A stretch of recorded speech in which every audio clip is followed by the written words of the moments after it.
All right, good morning, students. We're going to start off with some worship. So if you guys want to stand up, we'll get started with a couple songs.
All right, then we're going to slow it down a little for this next one. I know it's one that we all know.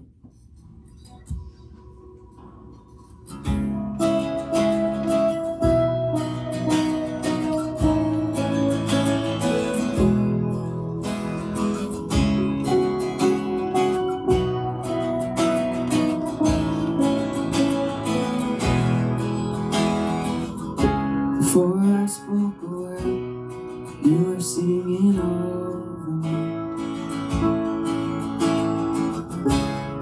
You have been so, so good to me. Before I took a breath, you breathed your life in me.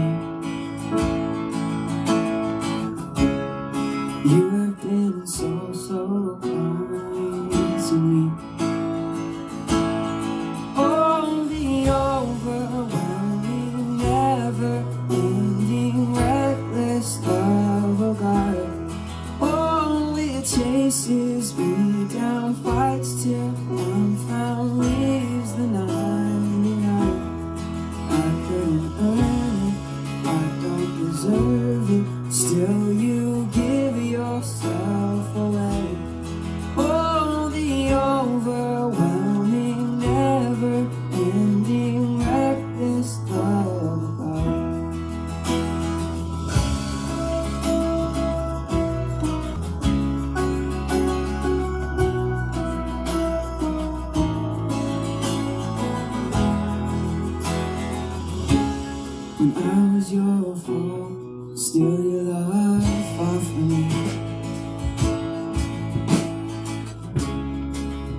been so, so good to me. When I felt nowhere, you paid it all for me. You have been so, so kind to me. Oh, the overwhelming, never-ending, reckless love of God. Oh, it chases me down, fights till I'm found, leaves the 99. I couldn't earn it, I don't deserve it, still you give yourself away. Oh, the overwhelming, never-ending, reckless love of God.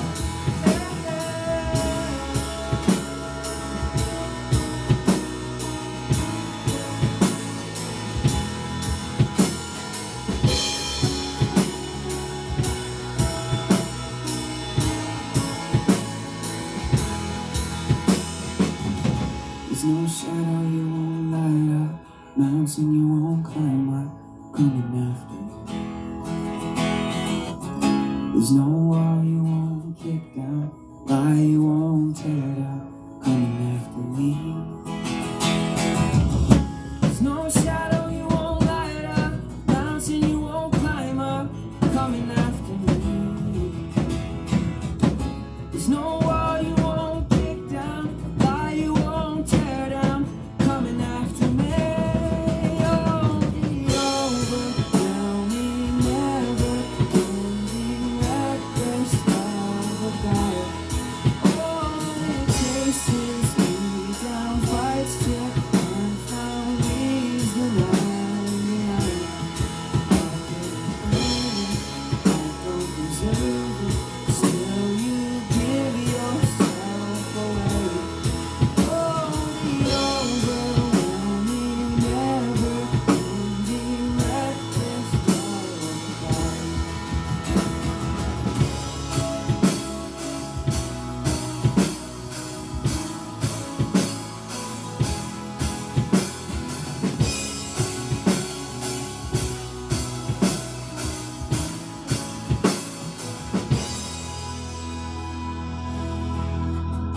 Dear Lord, thank you for bringing each and one of us here this morning. We praise you and we thank you for the opportunities to get to come together and worship you and learn more about you. And I pray that you would speak to us through the message. It's in Jesus' name I pray, amen.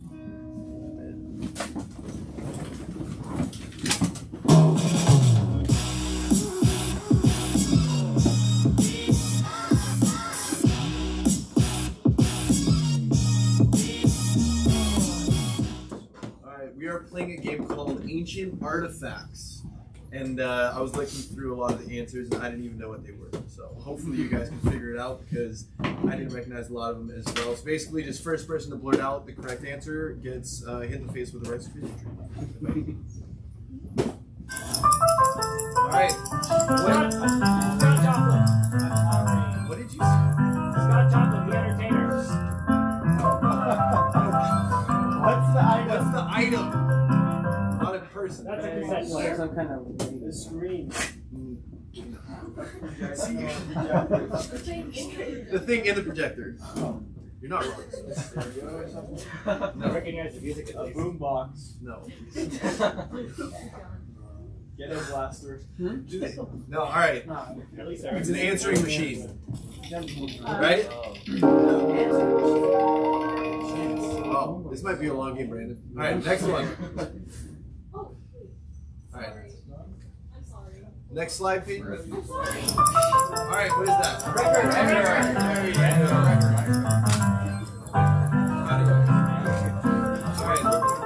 What is this? CD holder. City wallet. Oh.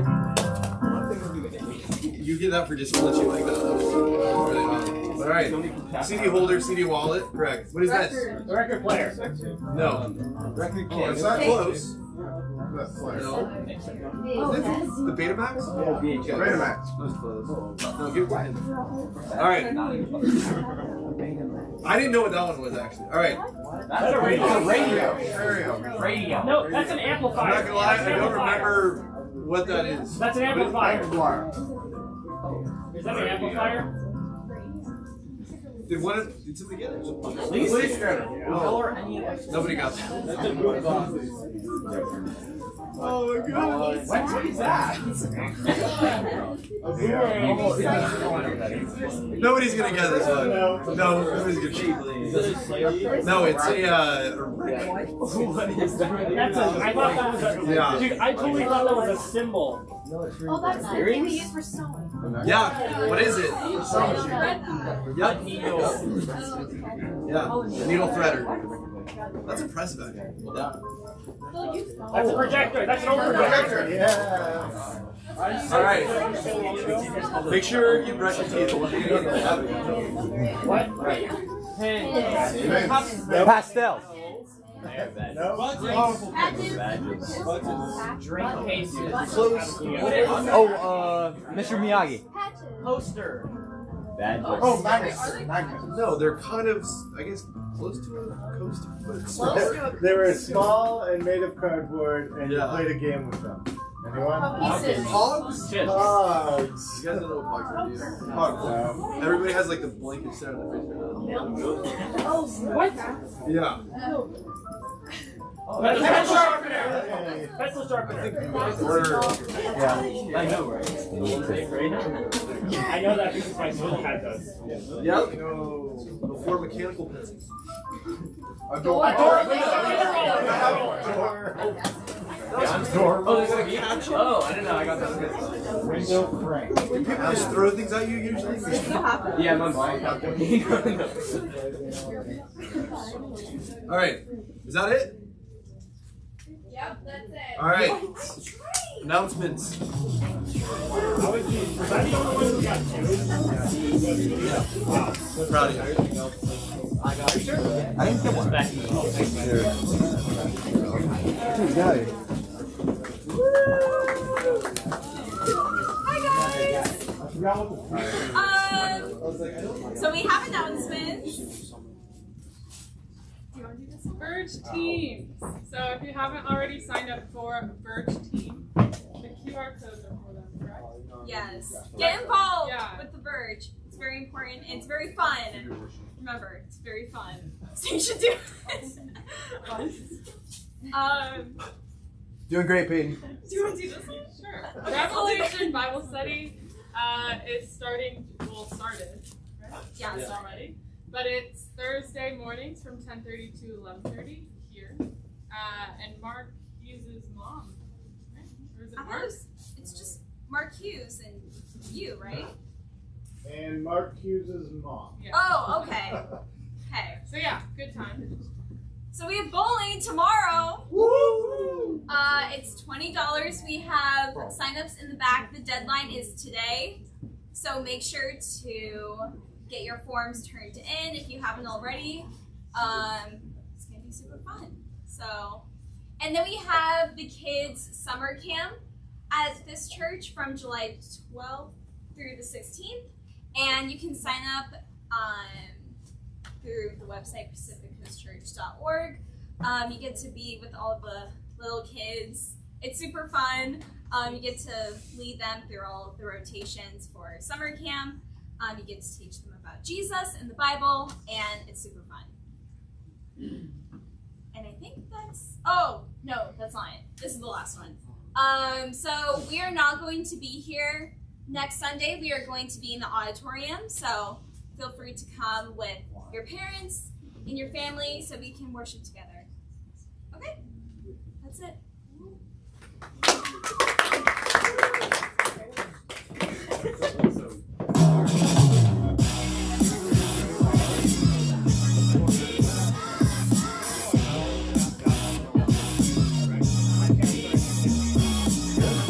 All right. If you are joining us today for the first time in a couple weeks, then you do not know, but we have been in a series for the last couple weeks called New Normal.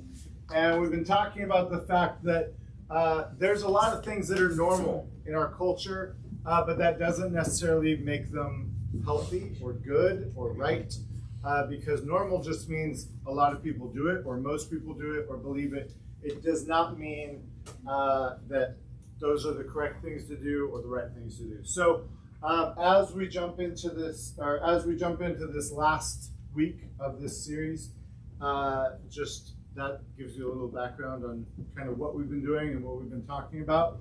And so today, I want to talk about something that is really, really normal in our culture, and not just our culture, but kind of every culture across the world for all of time.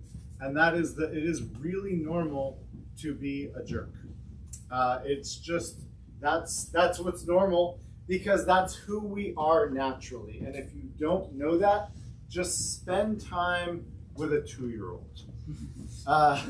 Nobody has to teach them to be awful human beings. It's just built into them. When one of my kids was not even 2 yet, he was probably maybe a year and a half, maybe not even quite a year and a half. We had to make a rule that he was not allowed to touch our phones because otherwise he would just put in the wrong password 5 billion times, and then we'd go to pick up our phone and we'd be locked out for like 3 days. And so we're like, okay, so we were like, don't touch. Like, there was nothing that he needed to do on the phone anyway. There's no reason for him to touch it. He just wanted to touch it because he was not supposed to touch it. So there was one day he was running around, he's just wearing a diaper, and because it was hot, and my phone was sitting on the couch. And I'm on the other side of the room, and he sees my phone, and then he turns and he looks at me. And I look at him, and I'm like, don't touch. And he takes a few more steps towards the phone, and he looks back at me, and I'm like, don't touch. And so he turns around backwards to the phone, and he backs up, and puts his hands behind him. I'm like, don't do it. Don't you touch that phone. And sure enough, like, he puts his hand up on the couch and he reaches around until he feels it. And I'm like, you put it down. You don't touch it. And he grabs it and he takes off running. And 2-year-olds or little kids, I don't know how they're so fast. Their legs are only like this long and they're mostly fat. They're just so squishy. But somehow they've got like Usain Bolt speed also, even with their fat little tiny legs. And so he takes off running and I take off running after him. And because his brain was also very, very small, he didn't know that running down the hallway would lead him to a dead end. So he runs down the hallway. There's a door closed at the end. He can't open it. So he gets to the end. I'm like, ha ha, sucker, now I got you. And I run up and he doesn't have my phone anymore. What the heck? So there was a couple open doors on the way down the hall. And so I'm like, oh, he chucked it into a room like a drug dealer tossing the bag of pills out the window. And I know, who taught him this? Drug dealers, that's who. And so I go and I check the rooms and the phone's not anywhere. What the heck? So I borrow my wife's phone, I call myself, and his diaper starts running. You stashed it in your diaper? So I pull it out, and it's disgusting. But here's the point, like, nobody taught him to do any of that. That was built into who he is as a human. To steal things, to stash things, to run away when you're not supposed to, when you're being told not to. Like, all of those things are just built in because naturally we are, as humans, jerks. And if you don't believe that still, and I know there's a lot of people that truly believe that we are all naturally born as good, kind, sweet people who, we're naturally innocent and good, and then society teaches us to be bad and all that, which, okay, if you believe that, great. But the truth is, if you look at the way people just naturally treat each other and how many people have treated you badly in your life, and how often even people who say they love each other lie to each other and mistreat each other and abuse each other, and then how we treat other people.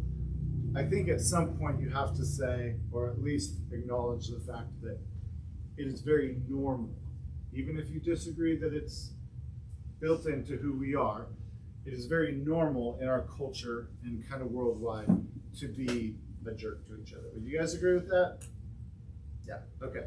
So we can agree, we can at least start on the same page that being a jerk is normal. As a human, that's kind of how humans relate to each other most of the time. And if you find someone that doesn't treat you horribly, usually you're like, oh man, this is so abnormal that I want to date this person, or I want to be really good friends with this person or something, because finally somebody doesn't treat me like a jerk, because that's such a normal part of what we're used to as humans. And the truth is, even as Christians, we struggle with this. We struggle with treating other people the way that we want to treat other people, or the way that we want to be treated, even though Jesus said, anyone know what the golden rule is? Treat others the way you want to be treated. Exactly. And that, the golden rule, Jesus said it in the Bible, but it wasn't a brand new idea. He didn't necessarily make it up. But in most cultures, it was said or recited in the negative. It was, don't treat other people the way you don't want to be treated. So Jesus kind of flipped it upside down and said, treat other people the way you want to be treated. And so that's kind of, for 2,000 years, been the standard of, hey, this is the rule to live by. This is how we should act towards each other. And in fact, Jesus was asked one time, what's the most important thing there is in the whole Bible? What's the most important commandment? And we read this in Mark 12. He says, it says, one of the scribes came up and heard them disputing with one another, and seeing that he answered them well, asked him, him being Jesus, which commandment is the most important of all? And Jesus answered, the most important is, and then he quoted, hear, O Israel, the Lord our God, the Lord is one. You shall love the Lord your God with all your heart, with all your soul, with all your mind, and with all your strength. And the second is this. And so then he quoted the Old Testament again. He said, you shall love your neighbor as yourself. There is no commandment greater than these. So they were asking for the dude, and the people who sent him were asking for one commandment. They said, just give us one. Give us the best commandment, or the best thing in all of Scripture.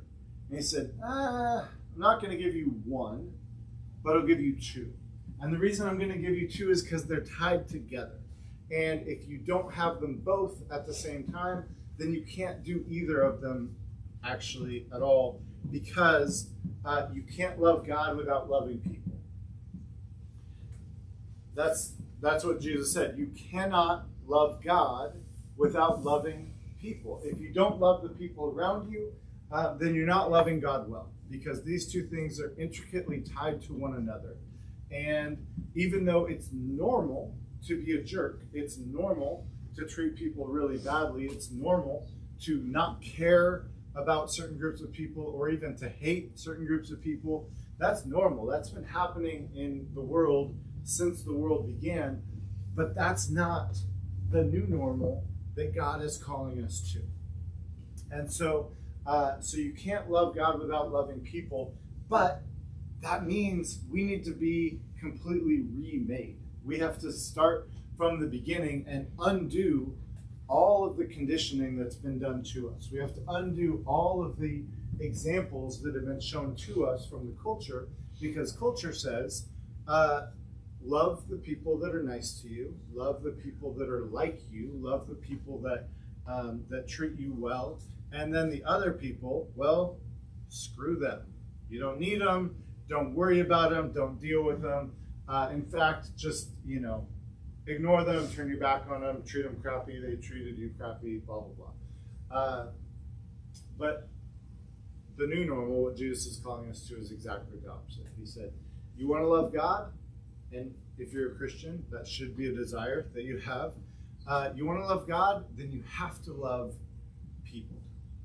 And if you are struggling with this concept and you're like, man, I don't know how to do that, I don't know what to do with that, read the book of 1 John in the Bible. And if you're just looking for a book of the Bible to read anyway, 1 John is a great place to go because it basically takes this idea, and John writes an entire book about just this idea. And he says in that book, if you want to love God, who you can't see, start by loving people who you can see. Because the more you love the people around you who you can see, the easier it will become to love God who you can't see. And if you don't love the people around you who you can see, how can you even expect to love God who you can't see? And then he takes, I think it's 5 chapters long. He takes 5 chapters, maybe it's more, I think it's 5. And he expounds upon that idea over and over and over. He uses different metaphors, uses different language, different ways to explain the exact same thing, because it's that important that he said, I'm going to write an entire book of the Bible just talking about this idea. Because naturally, I am a jerk. And naturally, you are a jerk. Exactly. So, turn to the person next to you and say, I am a jerk. I am a jerk. I am a jerk. Now, say, yeah, Yeah, you are. and so are you. That's nice. That's just the fact of the matter, okay? But okay, quit telling them they know. They know. But we don't have to stay a jerk. It is going to take some work, and there is going to be a. No, I know. I realize this. Yes. My wife tells me every day. I know. Just kidding. She does. Some days she does, though. But I want to tell you a story about when I was trying not to be a jerk anymore and didn't quite make it. Some of you may have heard this story before, but when I was in high school, I was not only a jerk, I was like blatantly a jerk to everyone. I didn't care. I was like, oh yeah, I'm so hardcore. And I would pick fights with people, and I would get in fights with people, and I would, just like, I could run my mouth and just, tear someone down really, really easily. In fact, I was proud of how quickly I could just destroy someone with one well put together insult. And when I became a Christian, I didn't want to be that person anymore. But I had been that person for so long, not only because, naturally, every one of us is a jerk, but because I had honed that skill set really intentionally. And so I became a Christian my senior year of high school. I went all the way through college trying to get the jerk out of me and be Jesus and live as Christ-like as possible. After college, I became a pastor. And a few years later, this guy, not even a few years later, like within the first couple of years, this guy in my high school ministry, he had just started coming. He was not from a Christian family. He became a Christian his senior year of high school as well, just like me. And then he graduated, and he's like, I don't know what to do. Like, what do I do now? I'm not in high school anymore, but this is the only group of Christian that I've ever been around.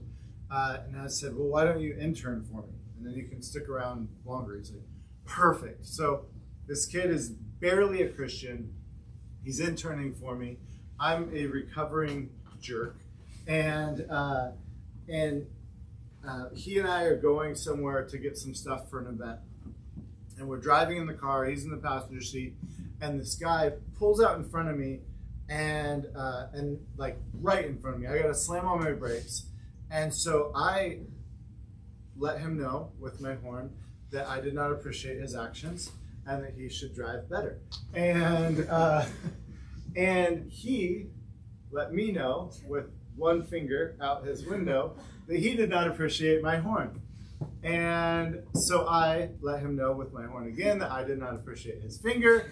And then he pulled over and slowed down so that he was now right next to me. So I rolled down the window of my passenger, also my intern, and the guy starts yelling at me over him some choice words, and I start yelling at him, not quite as obscene of words, but we were letting each other know that we did not mutually appreciate each other's actions.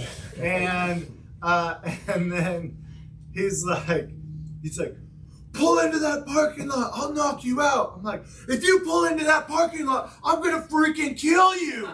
And he's like, okay then. And so he goes and he pulls into a parking lot, and I start to pull into the parking lot, and all of a sudden I'm like, what am I doing? And wait a second, I have my intern in the car with me, and I look over to the side, and he is like pressed into a tiny little ball, like with these gigantic eyes looking at me like he just realized he's in the car with a psychotic murderer. And I'm like, dude, I'm so sorry. And he's like, okay, I don't want to make you angry. And so I follow the dude into the parking lot. I get out of my car. I walk up. He gets out of his car. And I'm like, dude, I am so sorry. I completely lost my cool back there. I should not have yelled at you like that. I messed up. Can you forgive me? He's like, what? I'm like, I'm so sorry for the way I treated you, the way I talked to you. I shouldn't have honked. You know, I was upset because I felt like you cut me off, but you probably didn't see me. Not your fault. Honest mistake. I'm really sorry. He's like, no, man, we're gonna fight. And then my intern, who's actually a really big dude, he's a football player and stuff, he got out of the car, and then the dude's like, oh no, it's cool, man. It's cool. You're good. And so he gets back in his car and he drives away, and my intern walks up. He's like, what'd you say to him? And I told him. He's like, that's not how I thought that was going to go down at all. I'm like, yeah, me neither there for a moment, but I caught myself before it went quite too far. And then, you know, we went and we got the stuff, and I took him out to lunch. I'm like, hey man, I'm really sorry about that. I messed up, you know, and he knew my story, my testimony, who I had been at some point in my life. And he's like, I just never, I never saw that side of you. I'm like, yeah, most people haven't in quite a long time. I'm trying really hard not to be that person anymore, but surprise, it's in there somewhere, and sometimes it comes out. And I haven't done that in a very, very long time, by the way. That's not still like something that happens every once in a while I'm driving. Don't threaten to murder people. But I share that just to say, like, if you're a Christian and you still struggle with treating people well, or you struggle with your temper, or you struggle with, you know, how to react when something angers you, just know you're in good company. It is a learning process. It is a growing process. Now, a few years earlier, I would have got out of the car and we would have thrown down, and, you know, both of us probably would have ended up bloody. So even just being able to catch myself at some point was progress. And now since then, you know, I've progressed way, way, way further than that, and hopefully treat people a lot better even than that. But I still have to apologize a lot. I still say things I don't mean to say. I still do things that I don't mean to do. But it should be a goal for every one of us that we are growing in our love for other people and in the way we show love to other people every day. Jesus said in John 13:34-35, a new commandment I give you, that you love one another. Just as I have loved you, you also are to love one another. By this, people will know that you're my disciples if you have love for one another. In other words, the mark of a Christian is love. Love for others is the mark of a Christian. If you were to say, like, what sets someone apart as a believer? According to Jesus, it's your love for other people. He didn't say, your cross necklace is what, makes you my disciple, or how other people will know you're my disciple. He didn't say, like, your Jesus fish on the back of your car. He didn't say, the fact that your collection of music is mostly Christian artists. Like, he said, there's one thing that sets you apart, that marks you as a believer. And it's your love for the people around you, because naturally, we don't do that as people. Naturally, we don't love the people around us well. We maybe love a small, tiny group of people around us, but we don't love most people. And that's because, and this is more true today than it probably has ever been ever in the history of ever, we make a box and we say, this is my box. The people in this box with me are worthy of my time, my energy, my kindness. The people outside this box, those people suck. And I don't really want to be with them or hang out with them or love them. And that box is different for each person. But you might draw your box and say, if you agree with me on certain political issues, then you're in my box. Or if you're on the right side of the political spectrum, then you're in my box. And if you're on the other side, then you're outside my box. Or you might draw a box based on what high school someone goes to and say, if you don't go to my high school, or if you go to the rival school, then you suck. You might draw a box based on socioeconomic status and say, my family is in this realm up here. If your family is somewhere below this realm right here, I don't really want anything to do with you.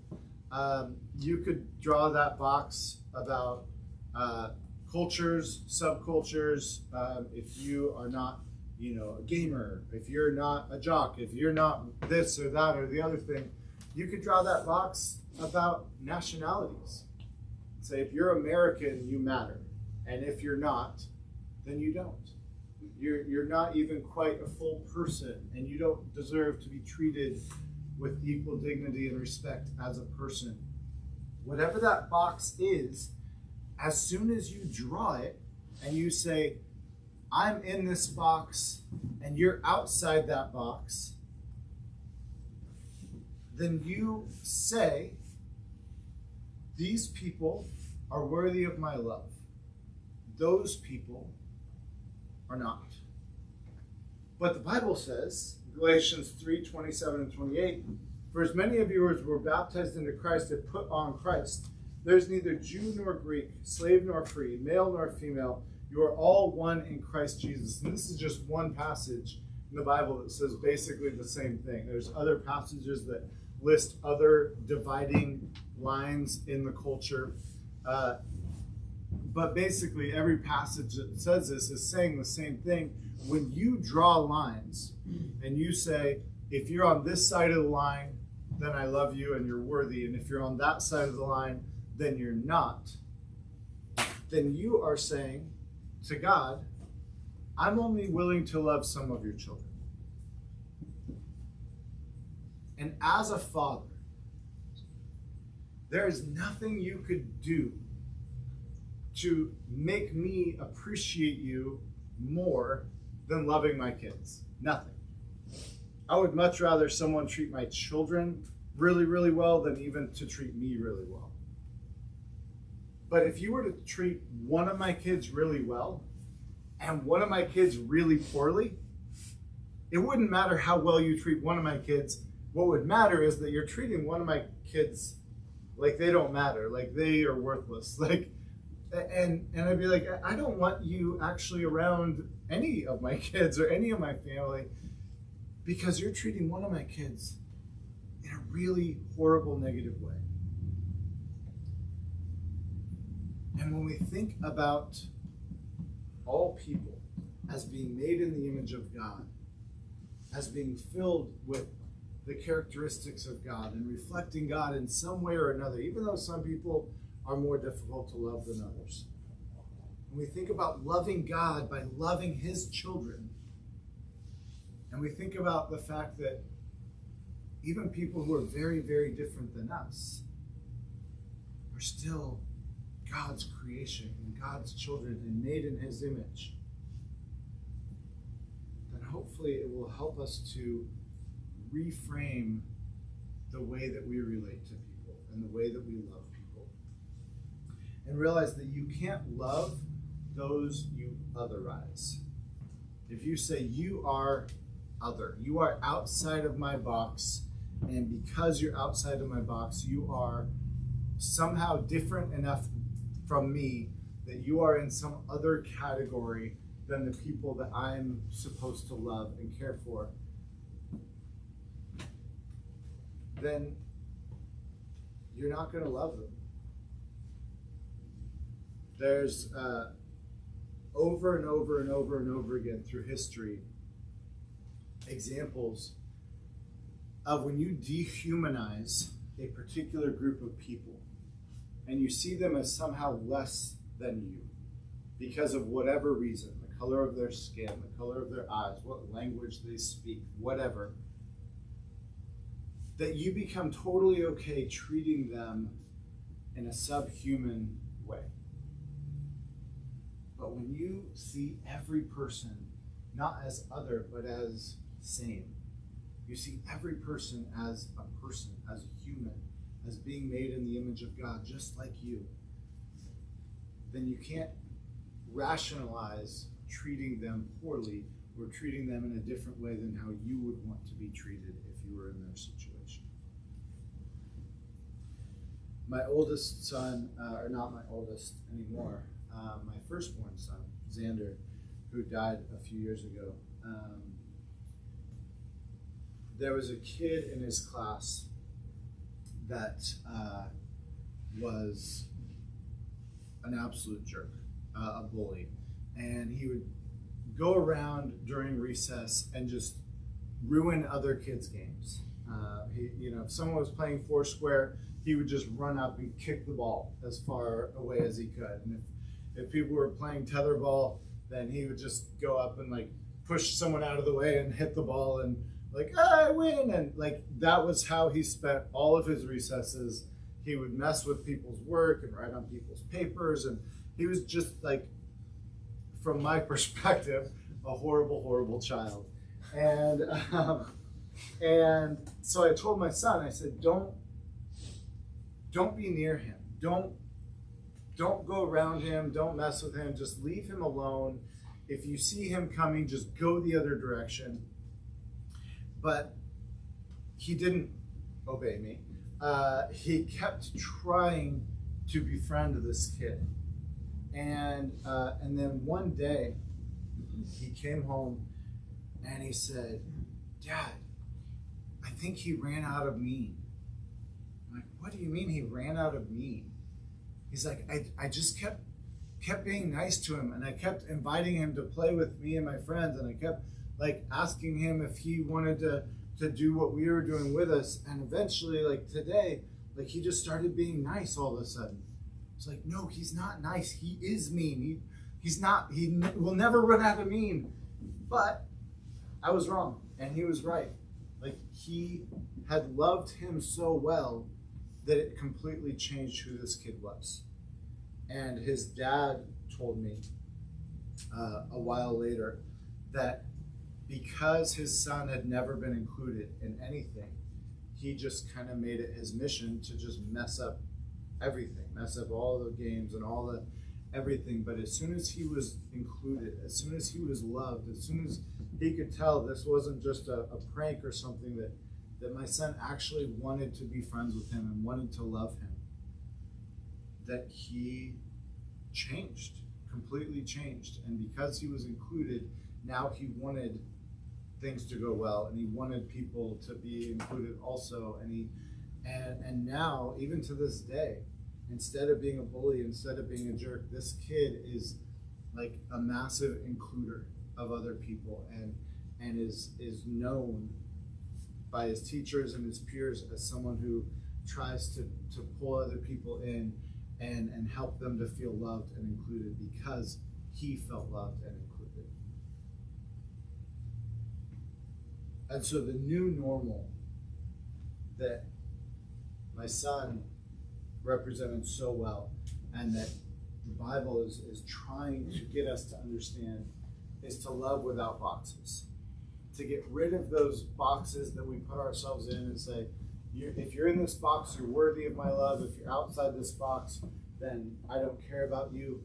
And to say, okay, there is no box. If you're a person and you're within my realm of influence, I'm going to try as best as I possibly can to love you and to love you well. And to go out of my way to show you that I love you by treating you the way that I would want to be treated.